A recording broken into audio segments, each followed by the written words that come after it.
Hello students, welcome to Srujan Academy's digital platform. In the previous lecture of linear equation in two variables, we studied how to solve linear equation with the help of graphical method. In today's lecture, we will be studying how to solve simultaneous equation with the help of Cramer's rule. But before that, we need to study what's determinant. अब यहाँ पे आप देख रहे हो दो vertical lines दिख रही है आपको, उसके बीच में चार लेटर्स है A, B, C, D. This is called a determinant in which A, B ये ऑर्डर्ड पेयर हम लेते हैं, तो this is the first row, C, D is the second row. देखो जो हॉरिजॉन्टल होता है दे आर रोज, और आप यहाँ पे देखोगे AC ये है फर्स्ट कॉलम, BD ये है सेकेंड कॉलम. जो वर्टिकल लाइंस होती है they are columns.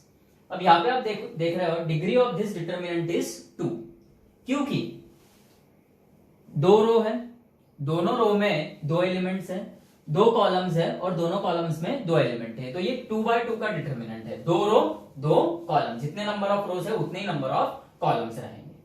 Now value of the determinant this ABCD is given by A into D minus B into C. यहाँ पे जब 2x2 का डिटर्मिनेंट आप सॉल्व करोगे, आपको क्रॉस मल्टीप्लाई करना है और सब्ट्रैक्ट करना है. A into D minus B into C. Now these determinants are usually denoted by capital letters. आपको इंग्लिश अल्फाबेट्स के जो भी लेटर्स है उनमें से कैपिटल लेटर्स यूज करना है टू डिनोट द डिटर्मिनेंट. हाँ, अब देखिए exercise practice set 1.3 question number 2 के कुछ सम्स देखेंगे, हाउ टू सॉल्व डिटर्मिनेंट. अब ध्यान दो यहाँ पे अच्छे से. वैल्यूज है -1, 7, 2, 4. सो this will be -1 into 4 minus 7 into 2. -1 into 4 minus 4 minus 7 2s are 14. अब माइनस ऑफ माइनस प्लस, पर साइन आएगी माइनस की. 14 प्लस 4 18 और साइन आएगी माइनस की. So value of this determinant is -18. And में आप ऐसा लिख सकते हो. ठीक है.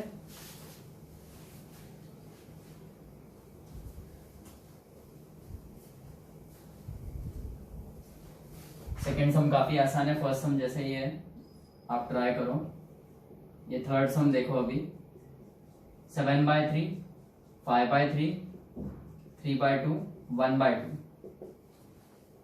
7/3 इंटू 1/2 करना है हमें, माइनस 5/3 इंटू 3/2 करना है. 7 1 जा 7, 3 2 जा 6, माइनस 5 3 जा 15. अब ये 3 और ये 3 कैंसिल हो सकता है, कोई डाउट नहीं, ये दोनों कैंसिल हो सकते हैं, पर मैं यहाँ पे कैंसिलेशन इसलिए नहीं कर रहा हूं क्योंकि यहाँ पे 3 2 जा 6 आया है, यहाँ पे भी 3 इंटू डिनोमिनेटर 6 रहेगा, तो ये सॉल्व करने में मुझे आसानी हो जाएगी. अब देखो डिनोमिनेटर सेम है तो 7 माइनस 15 अपॉन 6. डिनोमिनेटर सेम है तभी न्यूमरेटर में सब्ट्रैक्शन ऑपरेशन होगा. सब्ट्रैक्शन या एडिशन जो भी रहता है वो ऑपरेशन तभी होता है जब यहाँ पे डिनोमिनेटर सेम रहेगा. यहाँ पे अगर मैं 3 3 कैंसिल कर देता था तो डिनोमिनेटर 2 बचता था, फिर 6 और 2 के लिए एक तो हमको क्रॉस मल्टीप्लीकेशन करना पड़ता था या एलसीएम लेके उनको 6 करना पड़ता था, तो ये बेटर रहेगा ऑप्शन. 7 minus 15 is -8 upon 6. दोनों ही नंबर 2 से डिवाइड होते हैं, 2 3 जा 2 4 जा, सो ये वैल्यू आएगा आपका -4/3. मतलब value of this determinant 7/3, 3/2, 5/3 and a half is -4/3. Now we'll see how to solve simultaneous equation with the help of Cramer's rule. Okay? Gabriel Cramer नाम के स्विस मैथमेटिशियन थे जिन्होंने ये रूल बताया था, इसलिए उनके नाम पे है ये क्रामर्स रूल. देखिए दो साइमल्टेनियस इक्वेशन है. The given simultaneous equations are a1x plus b1y is equal to c1 and a2x plus b2y is equal to c2. अब आपको एक बात ध्यान में रखनी है, क्रामर्स रूल से जब भी आप साइमल्टेनियस इक्वेशन सॉल्व करोगे तब जो कांस्टेंट टर्म है, मतलब जो विदाउट वेरिएबल वाला टर्म है, वो हमेशा इक्वल टू के ये साइड होगा, मतलब राइट हैंड साइड पे रहेगा. और x और y वाले जो टर्म्स है जिनमें वेरिएबल x और y है या a भी वेरिएबल है mn वेरिएबल है वो हमेशा इक्वल टू के ये साइड यानी लेफ्ट हैंड साइड पे रहेंगे।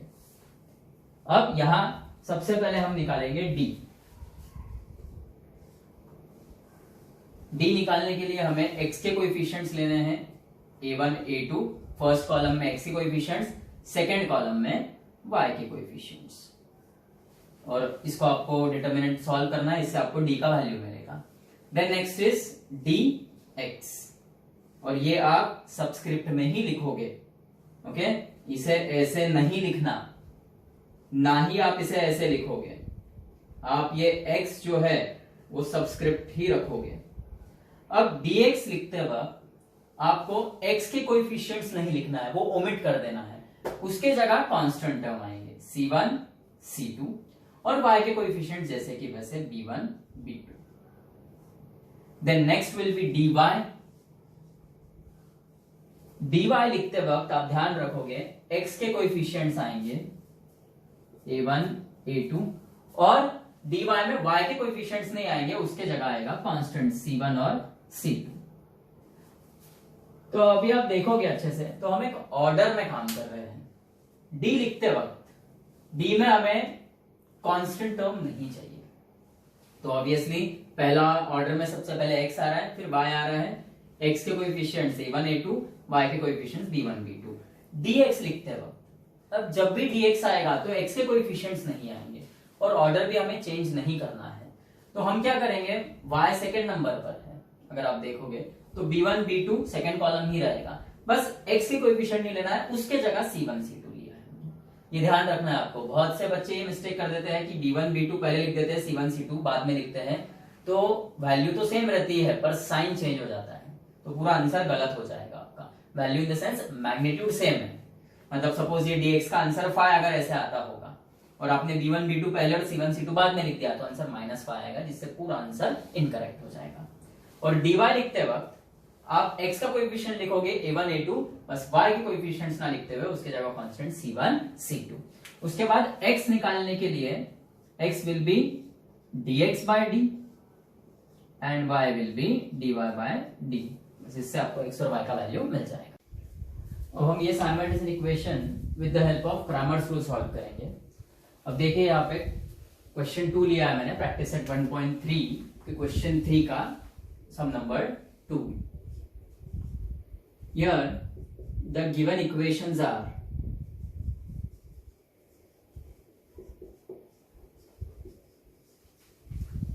four x plus 3y minus 4 is 0 and 6x is equal to 8 minus 5y. That is, अब देखो मैंने आपको पहले ही बताया था कि ये जो इक्वेशंस रहेंगे लेफ्ट हैंड साइड में x और y के टर्म्स चाहिए और राइट हैंड साइड में कांस्टेंट चाहिए। यहाँ पे राइट कांस्टेंट भी लेफ्ट हैंड साइड में है, तो इसे राइट हैंड साइड में लेके जाएंगे हम लोग। 4x plus 3y equal to, ये -4 उधर जाएगा तो +4 होगा, एंड अब देखिए -5y राइट हैंड साइड में आ गया, वहां पे सिर्फ कांस्टेंट चाहिए तो वो लेफ्ट हैंड साइड में लाओ। तो ये 6x ये राइट हैंड साइड में माइनस में है, लेफ्ट में आएगा तो प्लस होगा, 6x plus 5y is equal to 8। अब देखिए दोनों इक्वेशन में x और y इक्वल टू के लेफ्ट हैंड साइड पे है और कांस्टेंट टर्म इक्वल टू के राइट हैंड साइड पे है। नाउ कंपेयरिंग विथ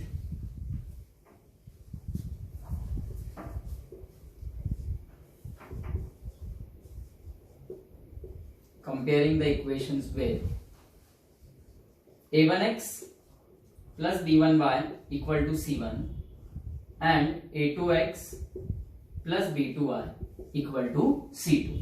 तो therefore a1 क्या रहेगा आपका, a1 रहेगा 4, b1 रहेगा 3, c1 रहेगा 4 और a2 रहेगा 6, b2 रहेगा 5 और c2 रहेगा 8। अब हम सबसे पहले निकालेंगे d। d के लिए हम पहला कॉलम लेंगे a1 a2 और दूसरा column b1 b2। a1 a2 is 4 6, b1 b2 is 3 5। इन्हें मल्टीप्लाई करेंगे 4 into 5 minus 3 into 6, 20 minus 18 which will be 2। तो डी आएगा आपका 2। अब नेक्स्ट हम निकालेंगे dx और dy।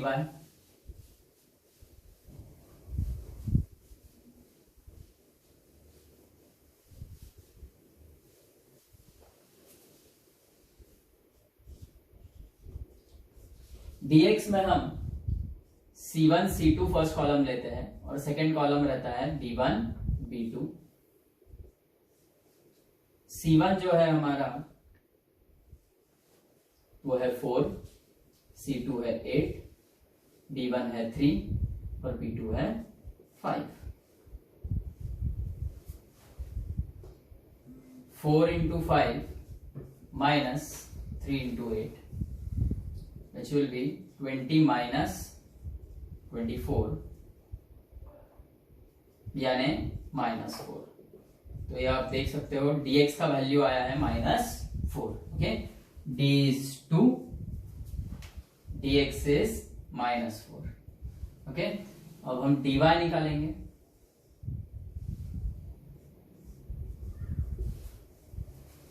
dy के लिए फर्स्ट कॉलम आएगा a1 a2 और सेकेंड कॉलम आएगा c1 c2। इनके वैल्यूज लिखो। a1 है 4, a2 है 6, c1 है 4 और c2 है 8। 4 इंटू 8 माइनस 4 इंटू 6, 8 4 जा 32 माइनस 6 4 जा 24।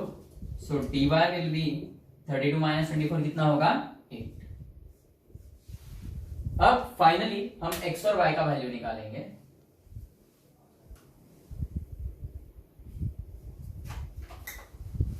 हमें ये टर्म लिखना होगा by Cramer's rule.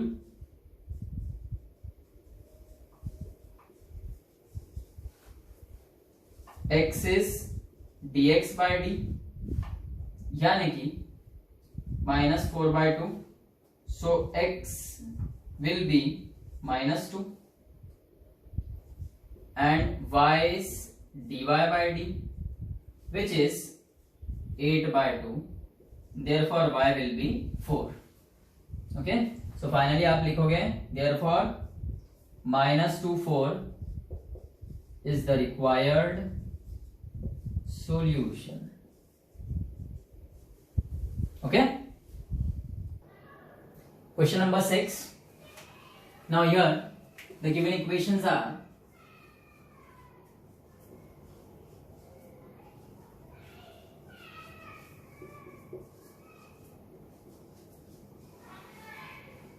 2x plus 3y equal to 2, x minus y by 2 is equal to half।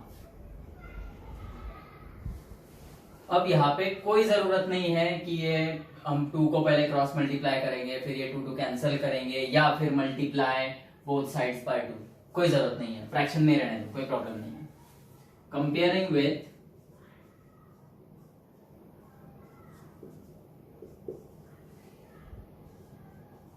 a1x plus b1y equal to c1 and a2x plus b2y equal to c2। therefore a1 is 2, b1 is 3, c1 is 2। वैसे ही a2, अब यहां देखो आपको यहाँ पे x के पास में कुछ दिख रहा है क्या? कुछ नहीं है, इसका मतलब ये कोएफिशिएंट 1 है। b2 आप ये माइनस की साइन भी लोगे और b2 2 मत लिख देना, b2 2 नहीं है, यहाँ पे कुछ नहीं मतलब 1, तो ये b2 है -1/2 और c2 है हाफ। ओके, ये आपका a1 b1 c1 a2 b2 c2। अब हम d निकालेंगे। d आपको पता है क्या रहता है? a1 a2 x के कोएफिशिएंट्स और b1 b2 y के कोएफिशिएंट्स। ओके, इनके वैल्यूज पुट अप करो। a1 है 2, a2 है 1, b2 है 3, सॉरी b1 है 3 और b2 है -1/2।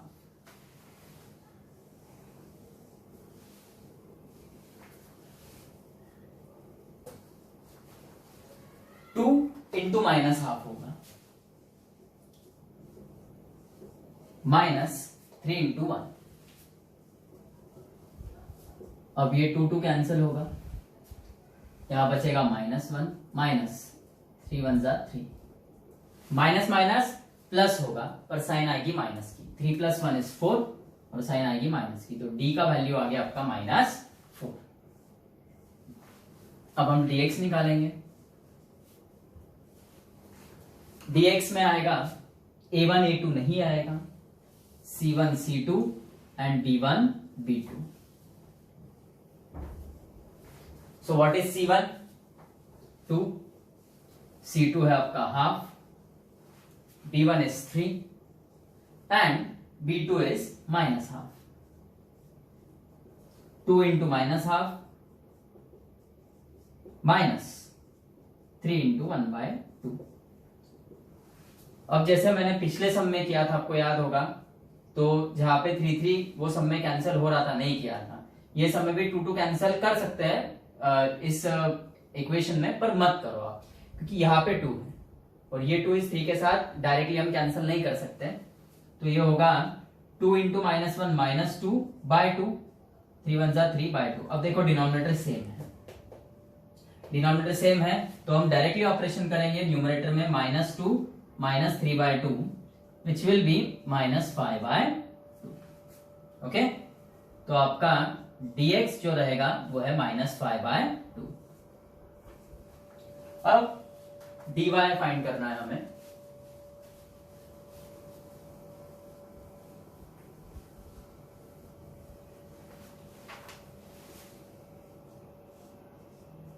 dy will be a1 a2 और b1 b2 नहीं आएगा, c1 c2 आएगा। वैल्यूज पुट अप करो, a1 is 2, a2 is 1, c1 is 2 and c2 is half। तो ये होगा 2 into 1/2 minus 2 into 1। यहाँ पे 2 2 कैंसिल आप कर दो, 1 - 2, सो dy विल बी -1। अब हमें x और y के वैल्यूज फाइंड करने हैं by Cramer's rule. By Cramer's rule हम x और y का वैल्यू निकालेंगे। देखिए, by Cramer's rule x is dx/d which will be -5/2 upon d is -4। तो आप देखो ये हो जाएगा -5/2 इंटू इसके नीचे कुछ डिनोमिनेटर नहीं, मतलब 1 है, और ये डिवीजन है। मल्टीप्लिकेशन में जब हम कन्वर्ट करते हैं तो जो डिनोमिनेटर है वो रेसिप्रोकल हो जाता है उसका, तो ये होगा -1/4।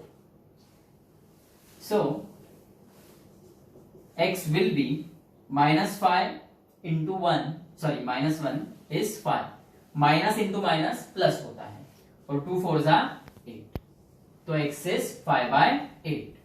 और वैसे ही y will be dy/d, dy है -1 और d का वैल्यू है आपका -4, तो माइनस माइनस कैंसिल, तो y will be 1/4। So therefore 5/8 and 1/4 is the required solution।